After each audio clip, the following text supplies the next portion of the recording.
So I like to look at alignment like use your emotions as tools. Are you frustrated a lot? Are you stressed a lot? Is there just strange sadness or anger that's bubbling up? All of those things are telling yourself that there's something not quite right here. Welcome to the Thriving Workplace Podcast, the show that empowers your workplace to make a positive impact on your people, teams, and the entire organisational community. Whether you're an employee, manager, or executive, we've got something for you. Dive into inspiring ideas, practical tips, and meaningful conversations about employee wellbeing. We're your hosts, Lauren and Jason, passionate workplace wellbeing champions from the Workplace Performance and Wellbeing Institute. Join us as we bring in renowned experts and thoughtful leaders to share their wisdom, experiences, and innovative approaches to building a thriving workplace. Welcome back to another episode of the Thriving Workplace Podcast. This week, we've got another epic guest for you. She's a psychologist trained in organisational and transpersonal psychology. With 12 years experience consulting for major organisations like the Australian Defence Force and even Optus, she combines her corporate expertise with holistic practices, and she helps people get better results in their business or career, challenge conventional norms, and be better humans and leaders overall. So please welcome to the Thriving Workplace Podcast, Louise Cridland. Hello. Hello. Good to be here. Oh, amazing. Thank you for being here. Yeah, thank you so much for joining us. And I think to kick off this episode, let's get to know a little bit about you and give the listeners a bit of context about your story and what you're doing right now. Yeah, sure. I don't know how far you want me to go back, but if I won't go back to my school days, but if I look at my early career, so I went out of uni, I studied organisational, or I say business psychology, and I went into the workplace and did a number of different things and then worked in the corporate world for a number of years. And even though I was loving what I was doing, I was starting to feel like something wasn't quite right. And at some points, I was really struggling with anxiety. So I went down that path of trying to look after myself better, and tried all different avenues. And being a psychologist, I went to see a psychologist, and I remember sitting in the room with the white walls and the grey chairs, and there was a whiteboard on the wall, and we were trying to challenge my irrational thoughts. That just didn't work for me. She was a lovely psychologist, but it didn't work for me. So what it did, it actually threw me down another path of looking at alternative ways to stress less, to feel less anxious, and particularly at work. So I went heavily into meditation, and studied Buddhism and yoga and these ancient Eastern traditions, and how could I bring them back into the workplace as an employee at that time.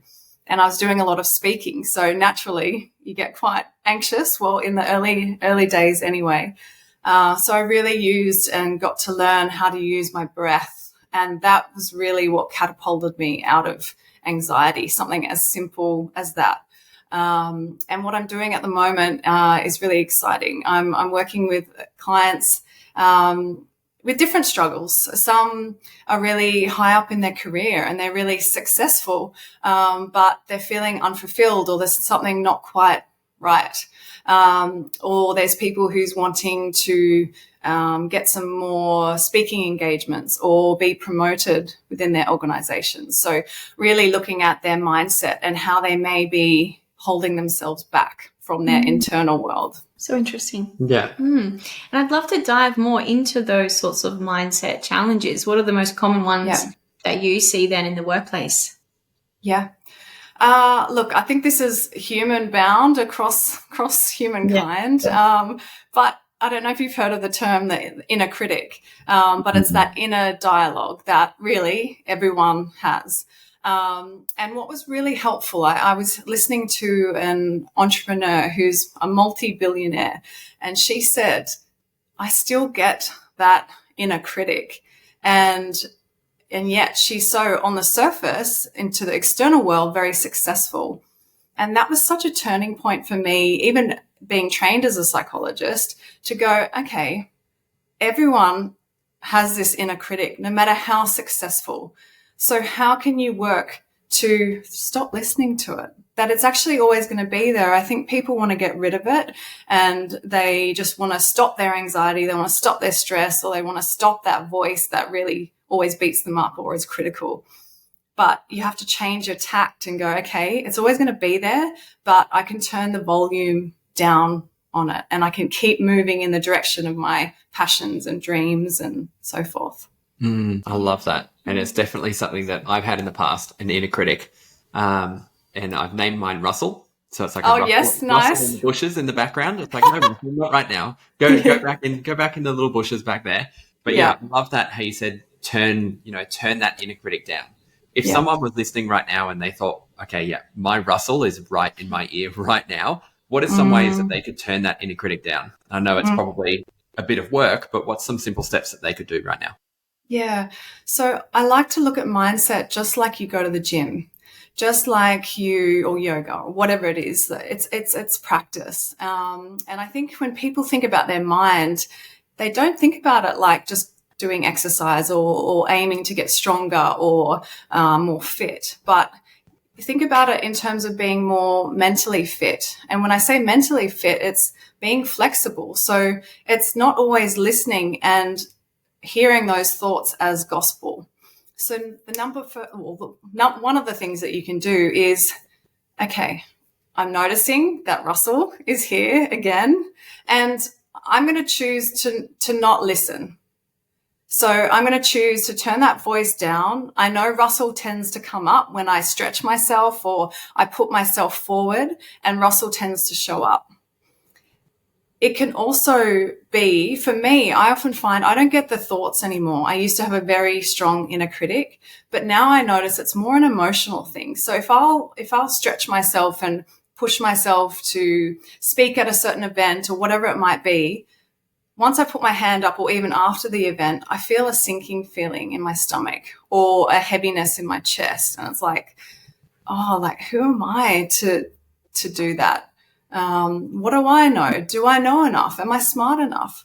So also noticing that the inner critic can show up as a sensation in your throat, in your chest, or in your tummy. So noticing and pulling that out, because when people feel that, it's just like, there's got to be something wrong.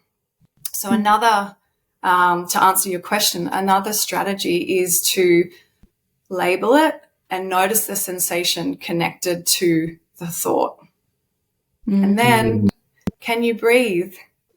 And just as you go, okay, I'm not going to listen to this thought. I'm just going to notice that this feeling is uncomfortable, but there's nothing wrong with it.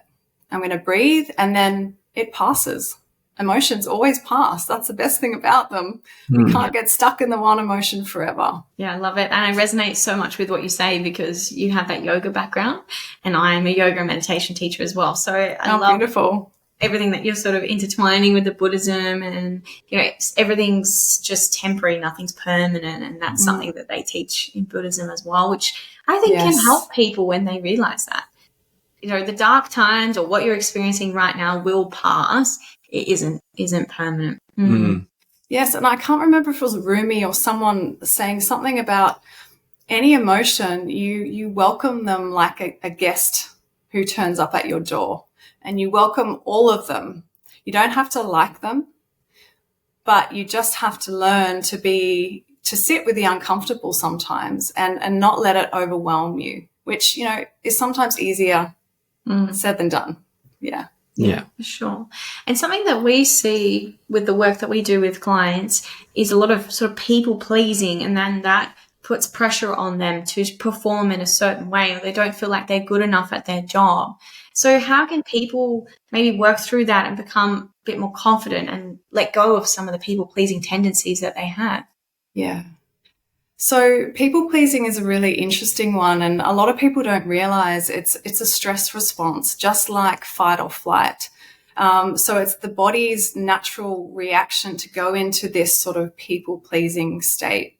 And what I find helpful about that is when people are trying to challenge people pleasing, they often get frustrated with themselves if they slip back into it. When they've already made the pact that, okay, I'm going to change this, and then they just naturally slip into it. But it's a default pattern. And what a lot of people don't realize is that if we aren't present, we are then run by our default patterns, and usually our default stress patterns. So it's noticing, when is the people pleasing coming up? Is it when I'm feeling anxious? Is it when I feel like there's someone intimidating or someone from a boss or a senior executive in the room? Just start to really be curious. And the thing that most people do is they beat themselves up for being a people pleaser or for not being confident or even anxious. And I find that really hard with people because I feel them, because I've been anxious too. And I think people worry that then you don't look as credible. But it's really noticing and being curious versus beating yourself up in those initial stages. And it's only once you're aware of these patterns that you can then start to change them. So awareness is really the first step. So if that was the same, so that's people pleasing, is that the same for overthinking? Because I know personally, I will do something and then I'll think about it for a little bit and go, maybe I should have done this. Maybe I should have done that. And I have to remind myself it's done now. I can't change that. It's done. So then I'm able to bring myself back and go forward. So is it similar with overthinking as well?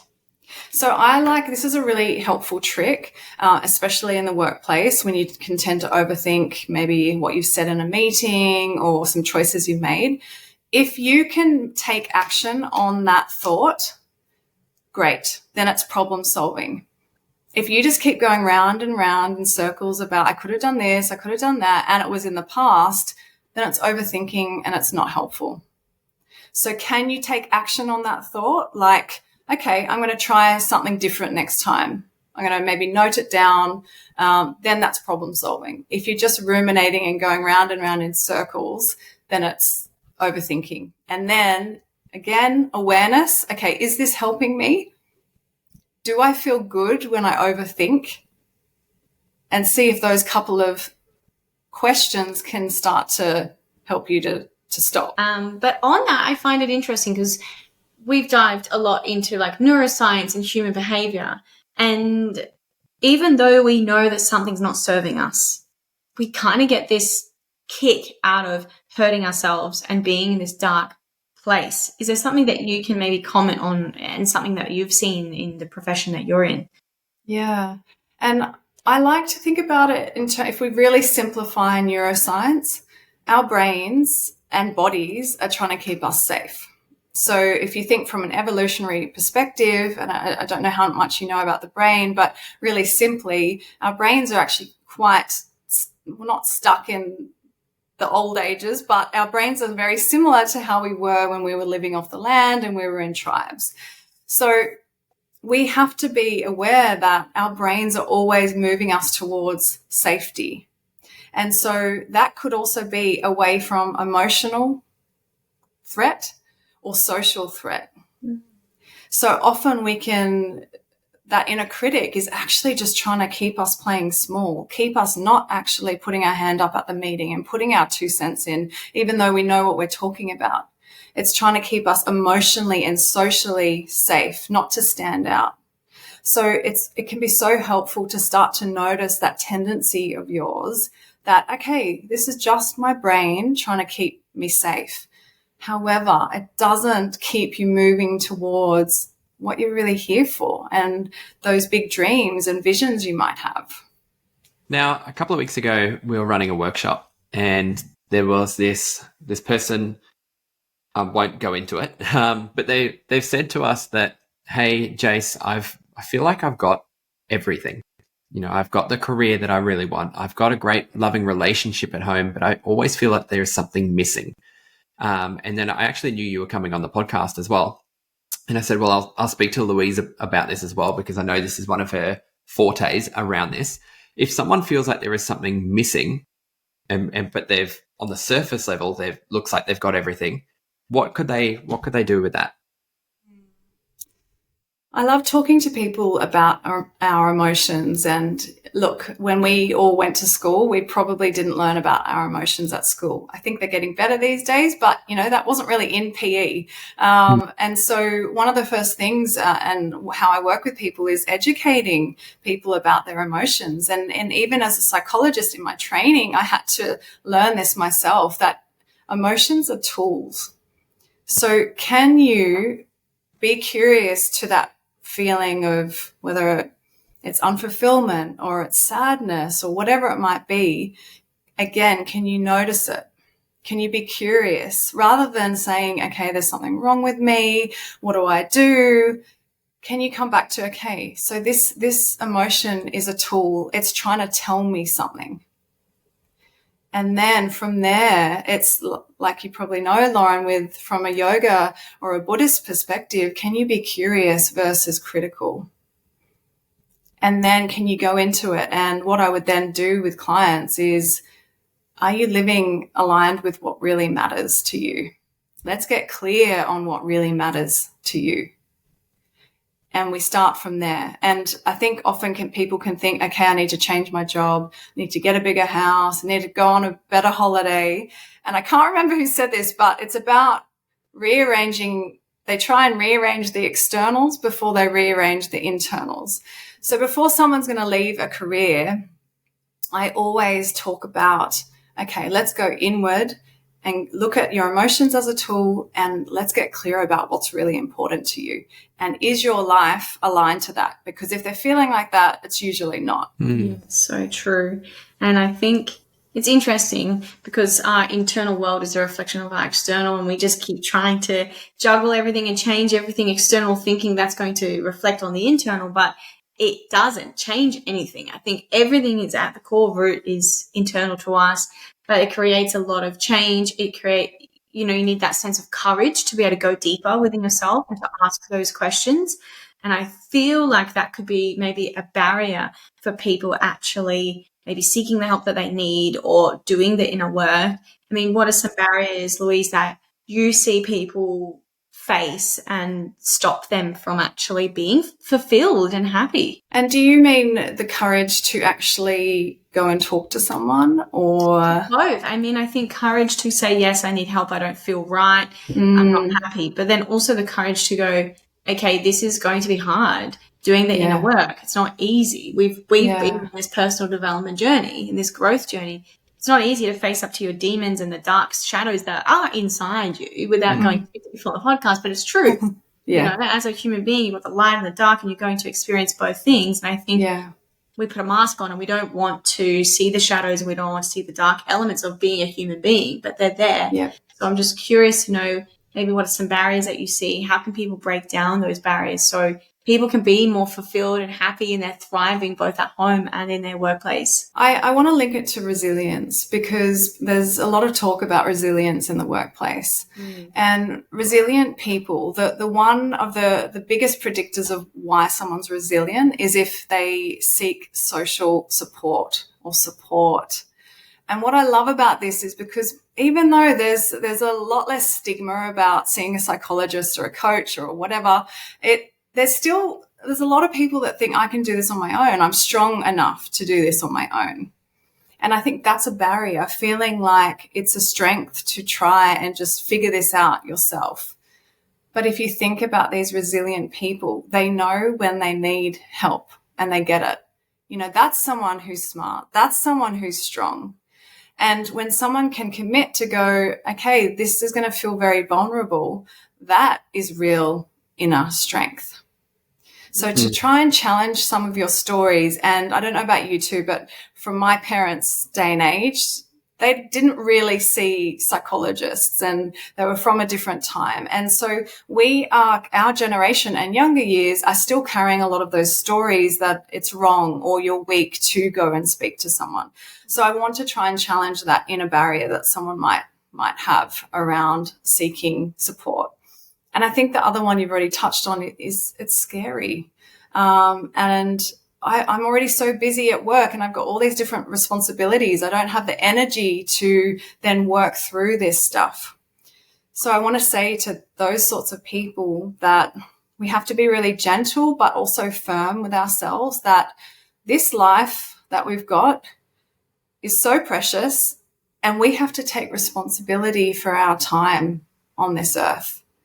And that part of that is actually acknowledging that there's going to be dark times and it's going to feel like work.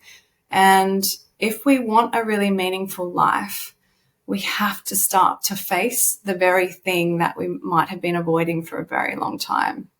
And perhaps even listening to people's stories and seeking out podcasts like this to hear that, yes, it's work and it's hard, but at the other end or even in the middle, you realize how much more fulfilling life is when you face those fears and the things that you've been avoiding, sometimes your whole life. Yeah. That was beautiful. Okay, I'm in a daze.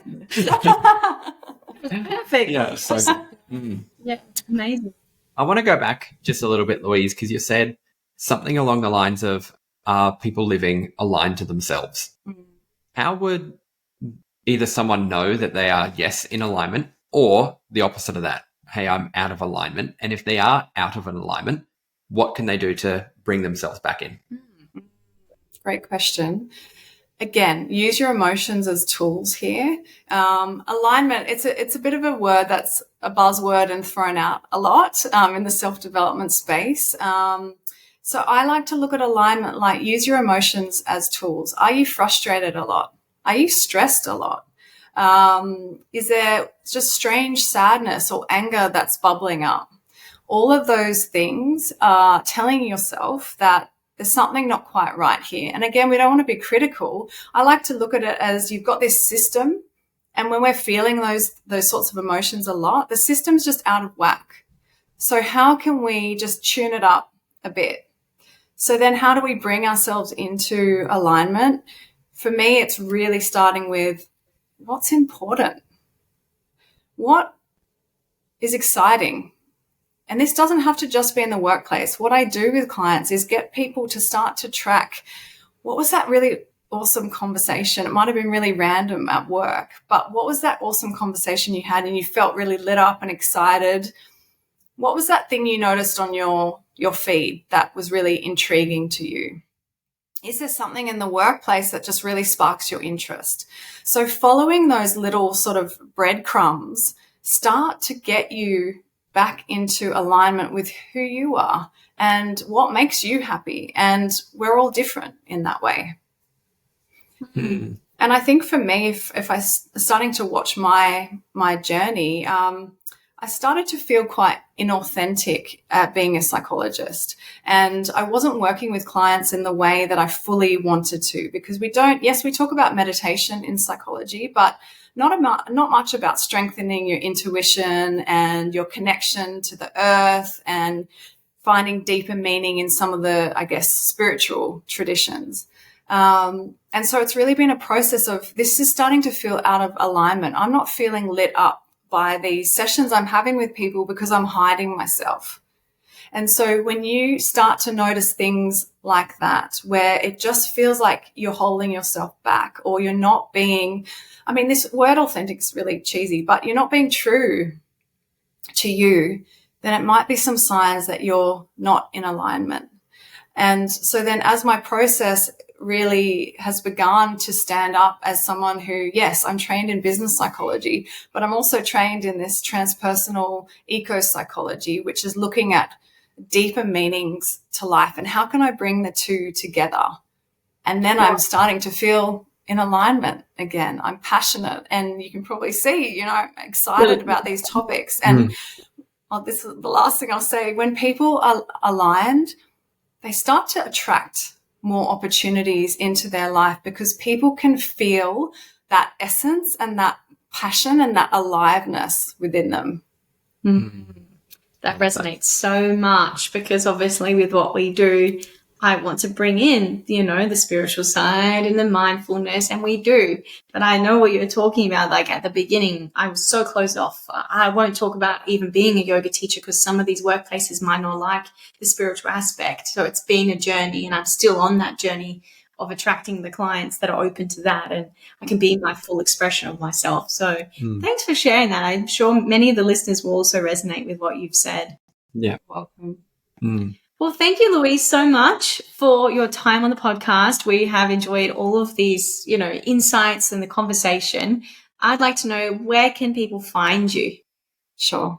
So you can reach me on my website, www.louisecridland.com. I'm on LinkedIn. I'm on Instagram as well. So it's just my full name. So you can search me on Google. I think my LinkedIn and my Instagram come up. So that's the best place. You can send me an email, reach out through the website, whatever works. Amazing. We'll put all of that in the show notes. And just real quick, I know there was something you wanted to give our listeners as well. Yeah, I've got a free PDF with some top tips around how can you be more you in your life and business. And it is this idea of how you can come back into alignment. How can you really start to find that aliveness in your life and your business? And I wanted to also offer people, you can sign up to the wait list on this program I'll be launching soon. And this is all about people's energy and how might someone be leaking their power in conversations, in how they're thinking, their behavior, and how can they come back into alignment with who they really are and what they want to do here. Oh, beautiful. Thank you, Louise. We'll pop all of that in the show notes for you as well, Louise. So if you did miss any of that, you can check out the show notes below. Now, the last question, Louise, that we like to ask all of our guests, so you can't run away just yet, is if you were to give 30 to 60 seconds of advice, now it might be something that we spoke about on the podcast today, it might be something completely different, what would that be? To get clear on what you want to do in this lifetime. I don't want to sound too morbid, but there's some top regrets from people who are sadly very unwell and going to die. And one of those is not having the courage to do what they really wanted to do. So I want everyone to take that advice from these people and really ask themselves, I'm going to take responsibility for my life, for this precious life. And what do I want to do? How do I want to show up? Is there something I want to do differently? And if you struggle with anxiety, just keep moving in the direction of your dreams, because don't let anxiety cripple those incredible dreams that you might have. Thank you for joining us on this week's episode. If you got value from this episode, it would mean the world to us if you could take 20 seconds out of your day and leave a 5-star rating and written review. And remember, you have the power to make a lasting change in your workplace.